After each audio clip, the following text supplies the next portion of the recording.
What's up, everybody? Welcome to our video. We're going to be doing an update on the NBA bubble and a Laker update for week one. As we know, the Laker players and NBA went to Orlando bubble. They're currently at Walt Disney Resort, and there's some interesting stuff going around. Hopefully it's not COVID, but we're going to be talking about that. We got some updates still on some players. Unfortunately for the Lakers, Rajon Rondo fractured his thumb, which is going to require some surgery and about 6 to 8 weeks of recovery. This is kind of putting us at a timetable where he's going to be returning, if all goes well, towards the beginning of round two. Obviously, if the Lakers win round one, which they will. So it sounds like Rondo is not going to be active. It kind of leaves him with a position where he can maybe be a coaching role. So Ray, what do you think about this?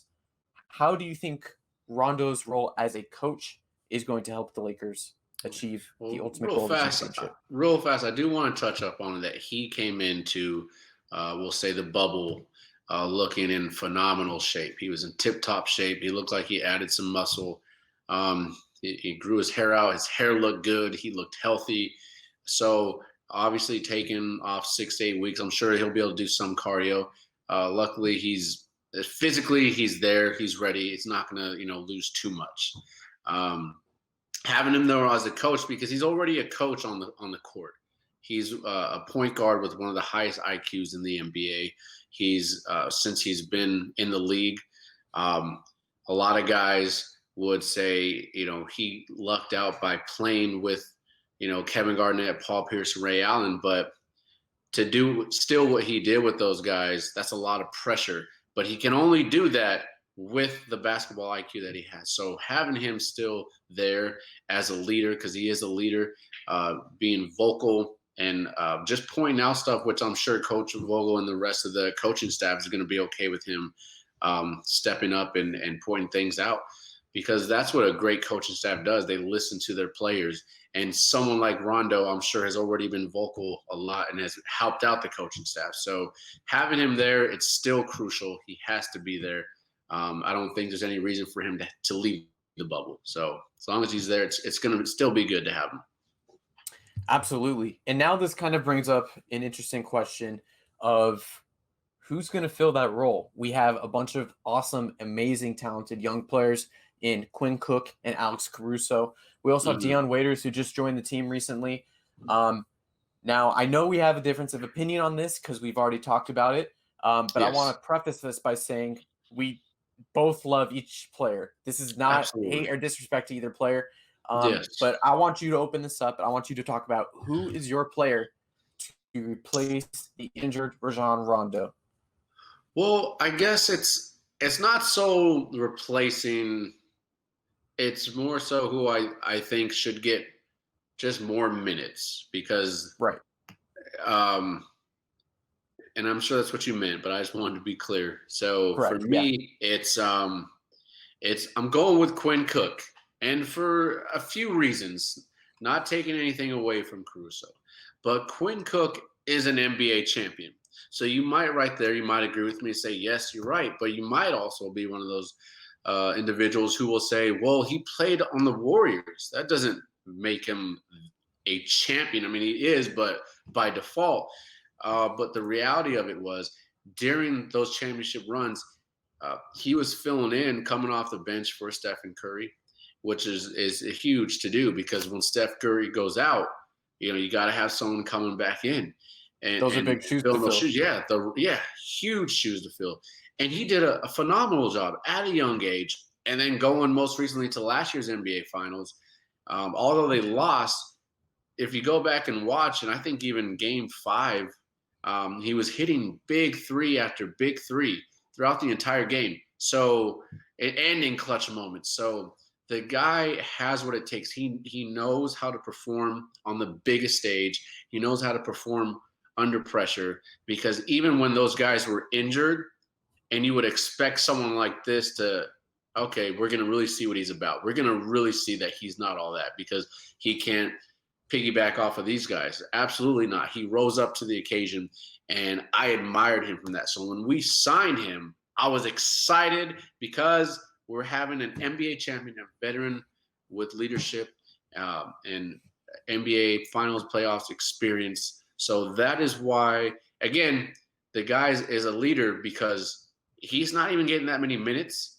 But when he comes into the game for the few short minutes, he's money. He's cash money.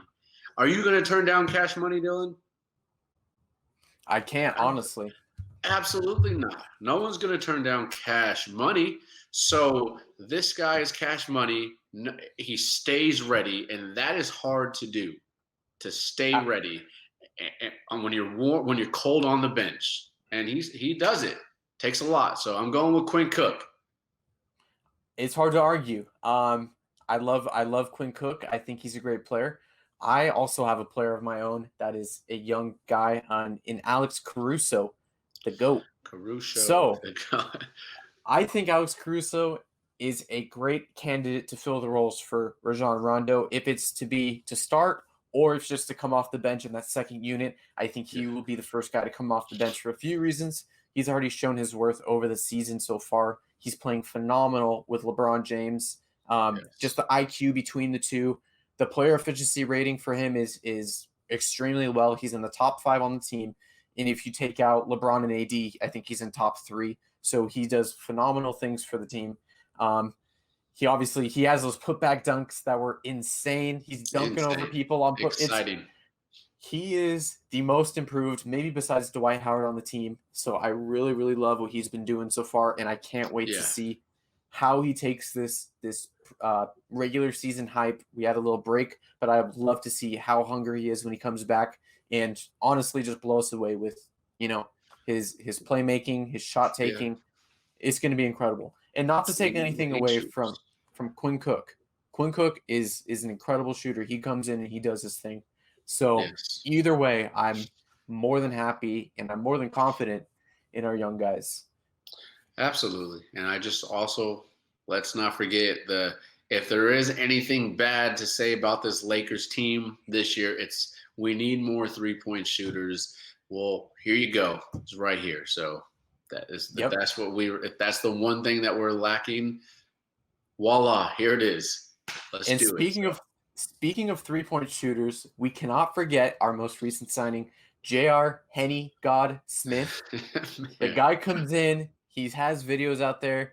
He's a walking bucket, and we can't discredit him just for the one play during the finals with LeBron, the whole scene. Not. We can't discredit the guy. The guy can ball. He can come in. He could put minutes down. Now, the real place that we're going to need Henny God is his defense. It's just funny saying that. I never would have thought he would have been a Laker, but here we are, 2020. Let's do it, Henny God. He's going to be huge. I just think he needs to show up defensively. It sounds like he's already kind of been told to shut up with the bubble. He was posting a lot on social media, not surprising him. They didn't give the man a blanket on his bed. What's up with that?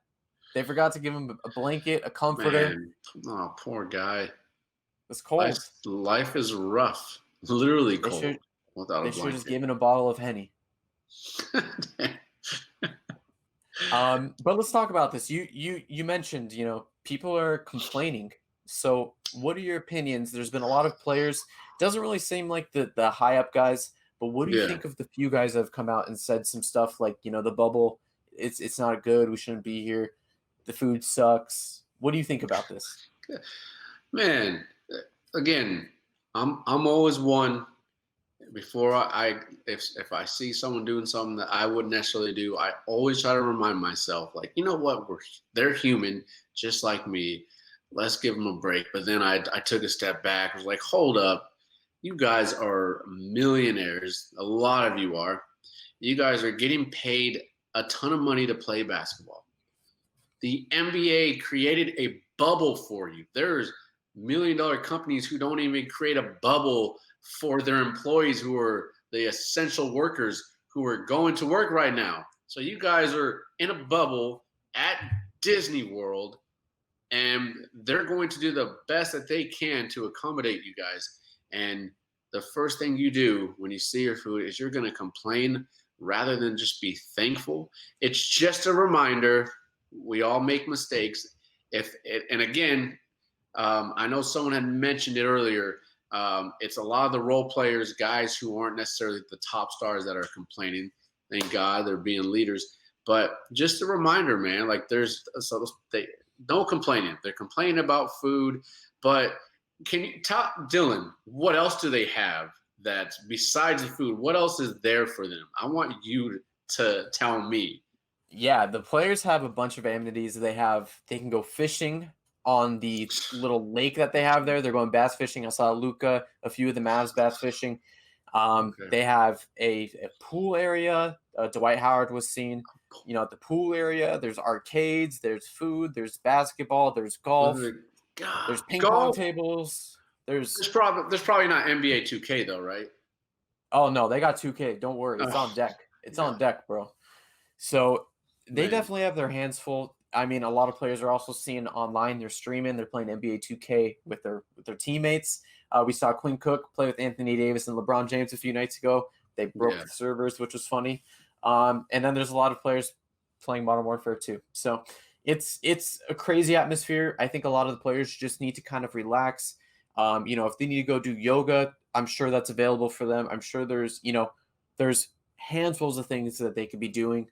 Obviously, their job is to play basketball, but I don't mean that in any regard because they're much more than that, especially with the Black Lives Matter Absolutely. movement coming on. Absolutely. So they have their hands full, to say the least, between all these things that they're doing, along with every team that's there is competing for a championship. And I don't think we can really count anyone out at this time, just because obviously whoever's the team that's going to come back and get the momentum first, they're going to really perform and do well. So at this point, I think we're in for a huge treat. And this is fun for us because we're just going to be able to make these videos a lot more. We're going to be doing a bunch of weekly updates for the NBA bubble leading up to the season. Ray and I are both also planning on doing game breakdowns. We're probably going to start with the preseason, maybe, just to kind of feel. We're also going to be doing some player breakdowns. So if you guys are interested, we do a lot of live content as well on our Laker pages. Our bios or our Instagram handles are below Lakerboost, and he is Vegas Laker fans. Go check us out there. We also have our Laker Hangout account, so if you're a Laker fan, want to check us out there. If you aren't already, also subscribe to our YouTube channel. You can find me on Lakerboost at Instagram and Facebook. And a quick last shout out: we both have on our bios, we have Win for Kobe merch. We also got these cool shirts right here. They are on the website in both of our bios, and there's also a link below. Use discount code Vegas Laker fans or Lakerboost for 15% off. We are really looking forward to giving you guys more updates, so be on the lookout. Take care, and we will see you guys next time. Go Lakers! Go Lakers!